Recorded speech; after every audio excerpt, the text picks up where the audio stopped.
about it is that he doesn't do. It took him a load of albums before he would be the only vocalist on a song. It took him years to build up that. Apparently he's kind of a nervous dude. Yeah. And he's always kind of complaining about his live performances, so he's not happy about them.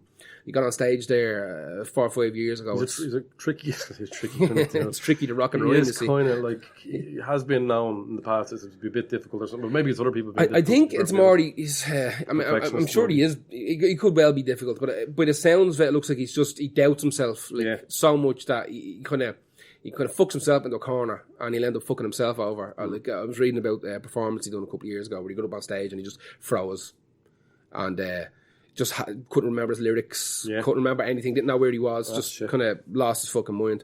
But yeah, it took him years and years to actually put a track out where he wasn't like just kind of like a guest on it almost. The first one I remember him doing completely on his own was For Real. Remember that song For Real? Cool. For Real is an absolutely phenomenal song. Or maybe it's just called Real. Sounds about right. Oh, Sounds about right, yeah. So good. But yeah, it took him years to do that. I just think that in the grand scheme of things, I think that because he's so instrumental in the creation and birth and kind of the push towards the genre known as trip hop, which I think everybody likes. It's really hard not to like it, isn't it? Like there's nothing not to like it's about cool trip hop. And it's slow and it doesn't get under your skin. Yeah, it's sort of for every mood. Yeah, like there's a little bit of everything in there, and it's nothing is poking you when you're not in the humor. Yeah, and there's nothing. What I like about trip hop, there's nothing detracting from it. There's not like big, like lead synth solos or big vocal solos that kind of pull you away from whatever you're doing. That's what I'm saying. There's nothing in there that's gonna pinch your mood. Yeah, it's kind of shitty 90s horror movie music where it's fucking like Blade or something, you know, where there's something has to be happening, but you need a bit of tension. I have a lot of time for trip hop, and I love when artists do it because usually it's kind of easy enough for them to do if they already have all the tech and all the songwriting ability. You just slow your songs down. Now, I'm not saying that's how you write easy trip hop because Tricky's hip hop, especially Max and Quay, is so good. Yeah, it's bananas. You can just make that. Exactly. But yeah, that's him. That's my choice. What's your next one?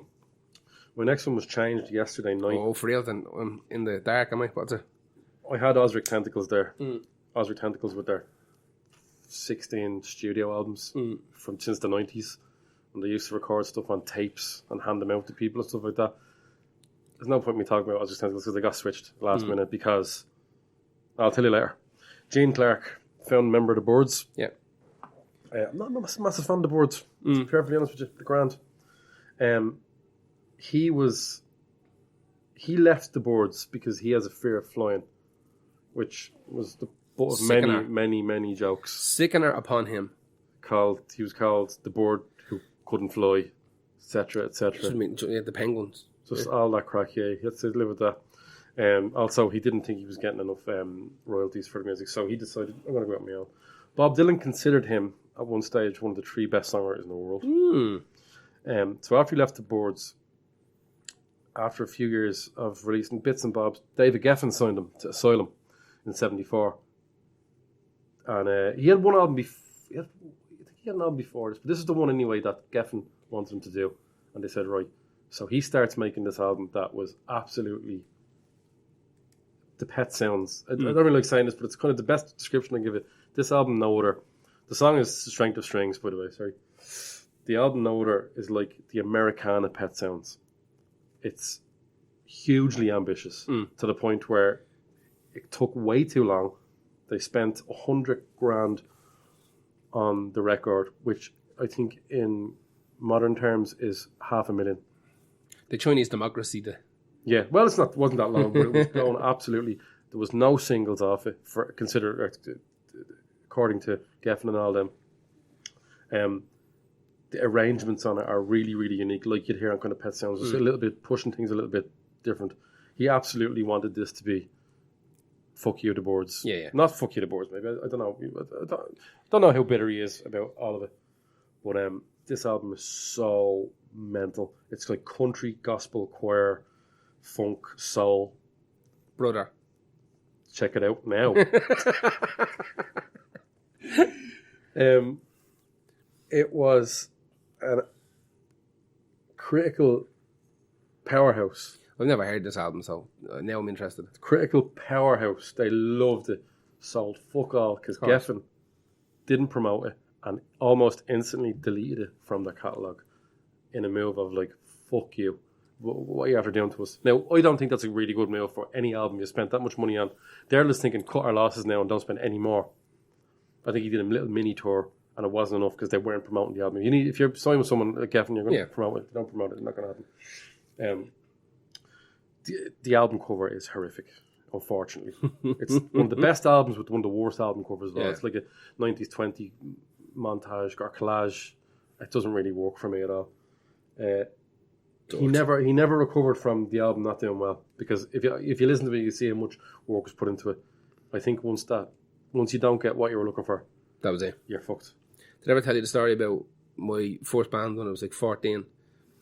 We got offered to be signed to Geffen Records, and they wanted to fly us out to Hawaii. They had some studio in Hawaii, and I still have the letters at home.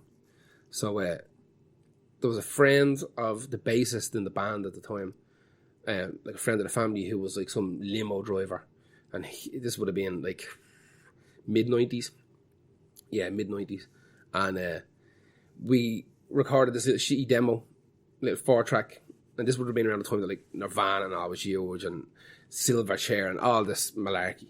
And demo tape got put into the hands of this limo driver, who passed it on to some rep from Geffen who was visiting, going to some studio in Ireland, some big band were recording.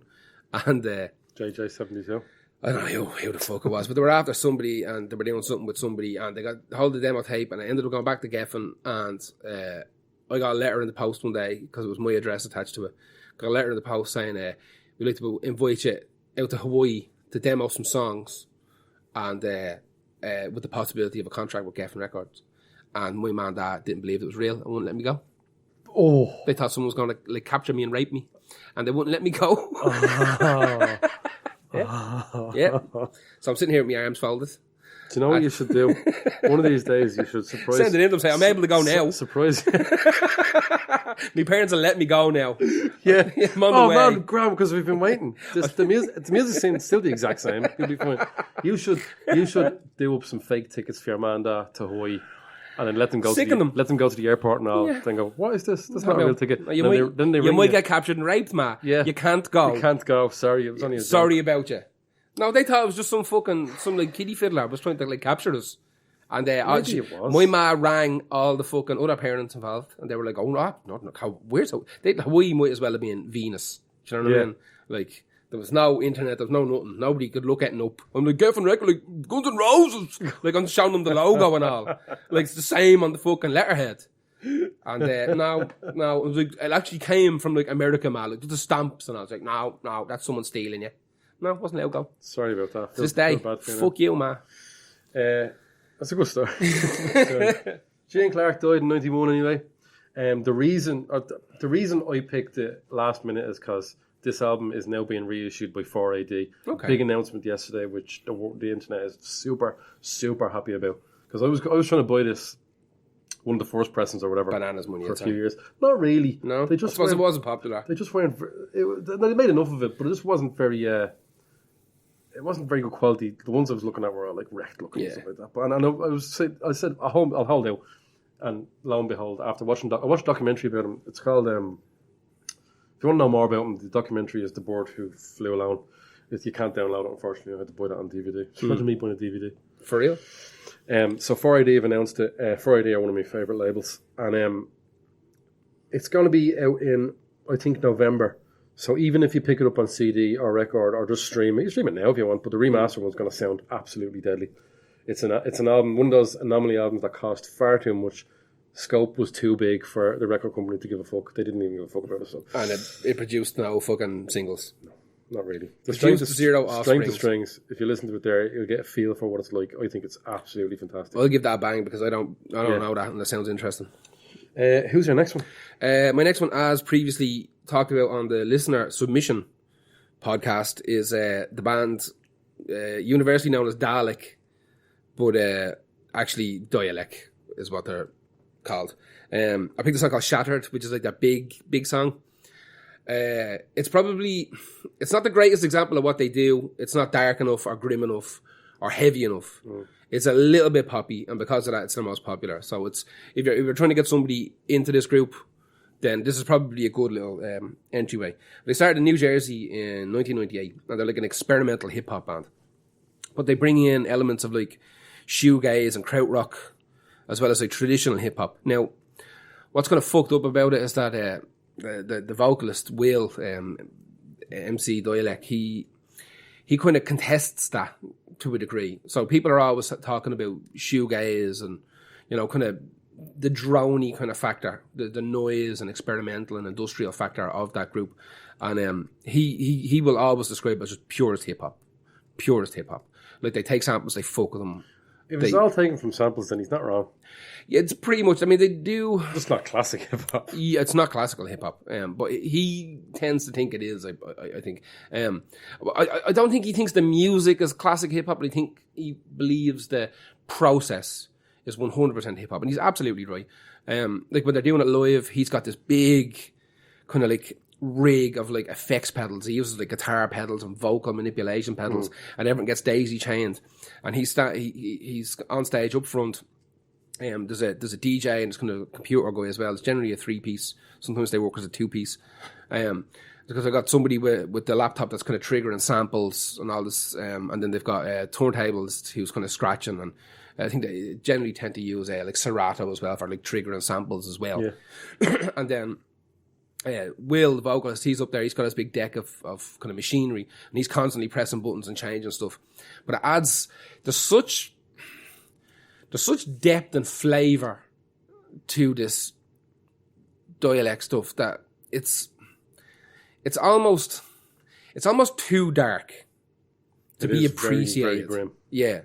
But it's not like grim for the sake of being grim. It's not you can tell that. But it's also like a dichotomy, because his vocals are bouncy enough on a lot of the stuff, and he has got a great flow as well. And his style would be... Well, he uses like a classical flow, but he's interrupting that flow with kind of digital effects as well. Yeah. So he's trying to... What I like about Alex so much is that he's perfectly happy for his vocals to really sink into the music and just be part of it. He's not trying to take the front role. He's not trying to jump out ahead of the music. He's perfectly happy for these vocals to sit down in there, not necessarily be lost, but to be part of this. For some reason, when I listen to Dalek music, it sounds like the fucking ocean. This is going to sound weird. It sounds like the ocean. There's this... It's like putting your ear to a seashell, you know what I mean? There's this kind of constant kind of hush that's put over everything. But the music is so kind of mechanical and it's stompy, but yet organic at the same time. When his stuff sinks into him, when he starts his vocals, it becomes this. It's like a tidal wave that kind of builds. I know I'm being very poetic here. Jesus, but this is a group I've been listening to for years and years and years. And I kind of get what you mean about the sound. I think that's to do with how well it's all produced and washes together. And they do it all themselves. They do it all themselves. Yeah, they're signed to, is it IPAC or IPAC? I can never pronounce it. Label. It's Mike Patton's record label. They're signed to. They put out their last 4 or 5 records. They took a little hiatus between 2011, 2015, and they kind of got back together again. One of the guys from the original lineup, I think he lives in Berlin now as well. He lives in Europe somewhere. Hanging out with Tricky. Him and Tricky, yeah. Rocking and rhyming. And that's the second time I made that joke. Second time, and there hasn't been a mention of Run DMC yet. I like that song. I don't like that fucking shitty remix. Do you remember that? The heavy rock the fucking dance, the 1999. No, I like the original one. Rocking, yeah. Do you know what I like? I do think the only problem with this song for me is the lyrics are so good that the really good bit is repeated so much in the song that I hear it over and over. But that's fine because it does suit the music as well. Like I said, this is their one. This is like their introduction song. You know, this is Don't Eat Yellow Snow. Fucking, this is their fucking song. Like, you know what I mean? And there's a wealth of stuff, and the further you go back, the darker and grimier it gets. Like, you know, they have Will has his own little studio there in the States where they produce all the stuff themselves. He has another group as well. For the life of me, I can't remember what they are called. It's left me. Absolution or something like that. Got a little group where the guys... Cybermen? No, it's not the Cybermen. No, it's not. Did you get that? No, I got it first of all, and then thought, that's too shit. I have to fucking jump past that. And then I went, no, it's not. It is actually that shit. I'll go back to it.